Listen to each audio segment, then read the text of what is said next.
Lodi Cakes Fanatics, good evening. Mayong gabi o magandang gabi sa inyong lahat. Kay mga Kalodi Cakes, meron akong itanong sa inyo ngayon. And ito yung part sa ating video. Okay?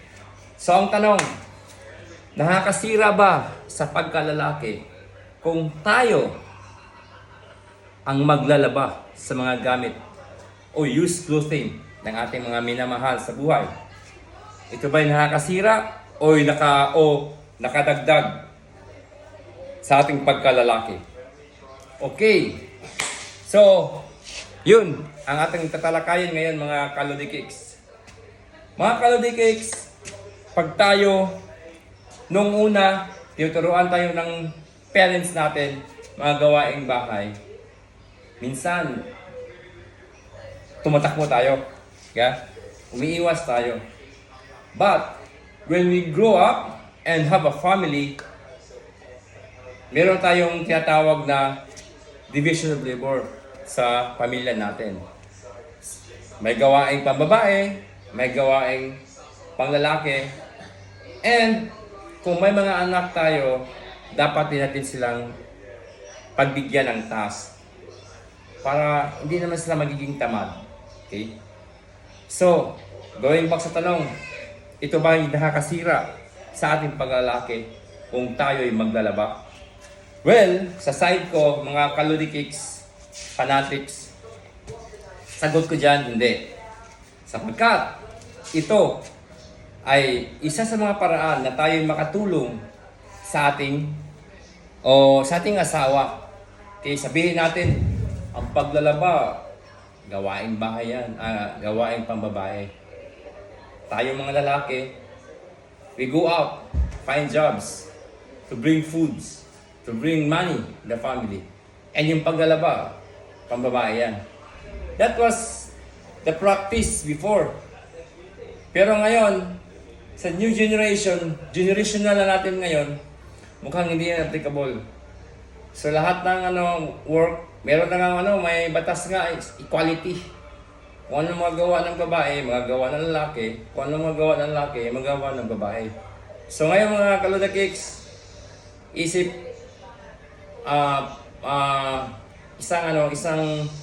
sa mga natin task dapat idagdag natin sa ating daily activity is yung paglaba.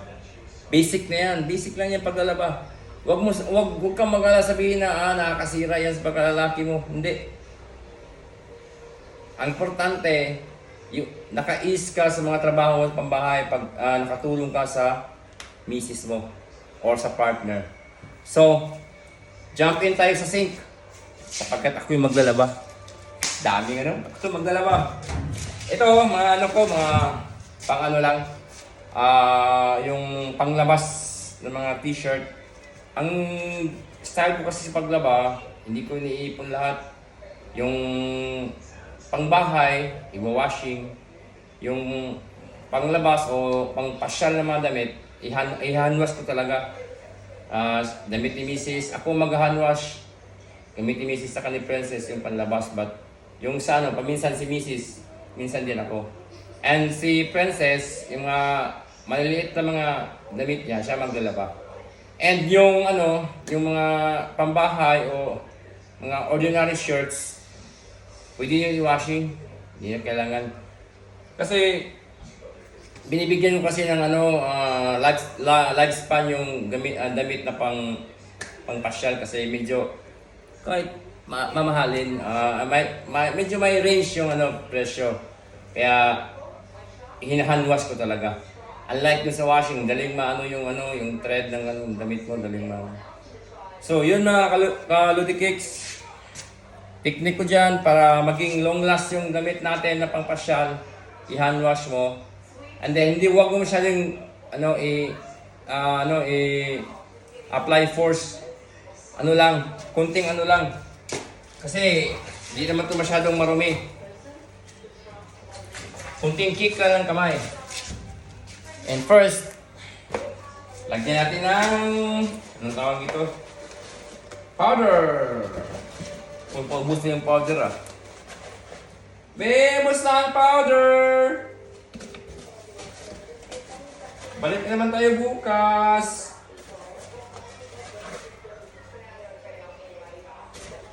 So yun mga Kalodi Cakes. Medyo kulang yung powder ko. Kasi uunahin ko yung partial ng mga damit. Next, yung gamit ni Mrs. Iba-iba kasi yung ano ko. Ang gamit ni Mrs. Gamit ko. Para hindi maghalo-halo.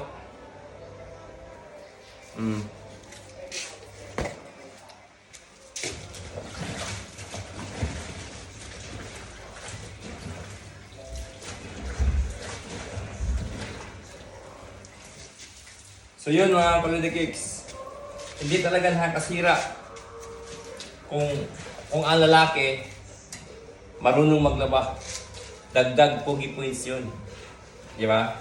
All around ka. Hindi lang kumbaga, isa kang sa alcohol pa, hindi lang pamilya, pang sports pa. Ang mahirap lang ito sa paglaba, lalaki yung boobs natin. Napansin ko, medyo malaki na yung boobs ko eh. Malaki yung boobs ko basta maglaba. Bakit? Sa ganun eh. Di ba? Sumisikip ng dibdib ko eh, no? Nakakasikip ng dibdib to. Oh. Yun. Kasi yung iba, nag-gym. Para lumaki yung dibdib. Dito mo yung gawin sa paglalaba. Believe me, lalaki yung boobs mo dito. Kasi naiipit eh, oh. Naiipit mga Lodi Cakes. Believe me, lalaki ang boobs mo. Oo. Hindi na kailangan yung mga bench press na yan. Bench press. Mga curl na yan, palalaki yung mga boobs at muscle. Hindi na kailangan. Lipat mo lang sa paglalaba. Nakakatulong ka pa, minus gastos. Praktikalan lang, di ba? Praktikalan lang mga Lodi Cakes. Hindi ka lang masaya, pati si Mrs. masaya. Kasi, nabawasan yung trabaho nila. Kasi yung iba, sinasabi, ano ginagawa ng Mrs. mo? Ikaw lang maghahanap buhay, ikaw pa maglaba. No, hindi ganyan.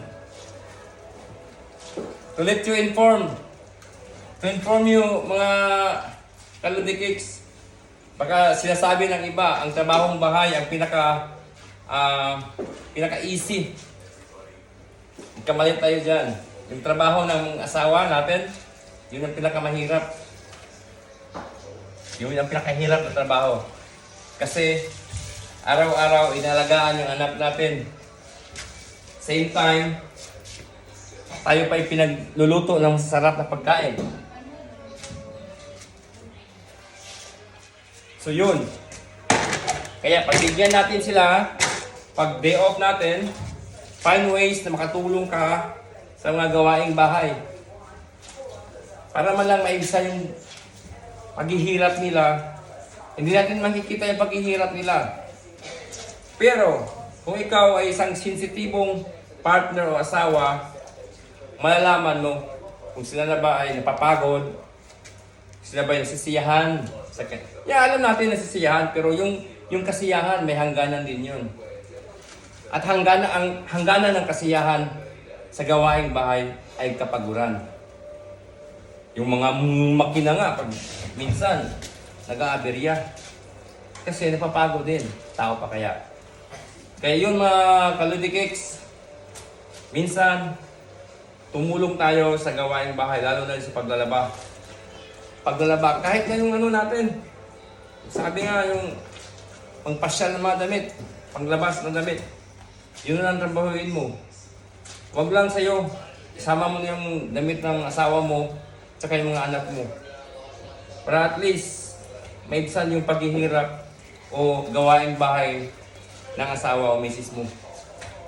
Yun mga Lodi Cakes, isa ka talagang dakilang ama pag marunong kang tumulong sa gawaing bahay. Hindi lang yung naghahanap tayo para may ibili tayong pagkain sa pamilya natin. Hindi lang yung kailangan ng misis mo. Isa sa mga kailangan nila yung suporta mo pagdating mo sa bahay. Baka ikaw, Lodi Kicks, dating mo sa galing sa trabaho, dito ka na lang ng sa couch, nakaupo, nanood ng TV, nanood ng movie, hindi ka na tumutulong.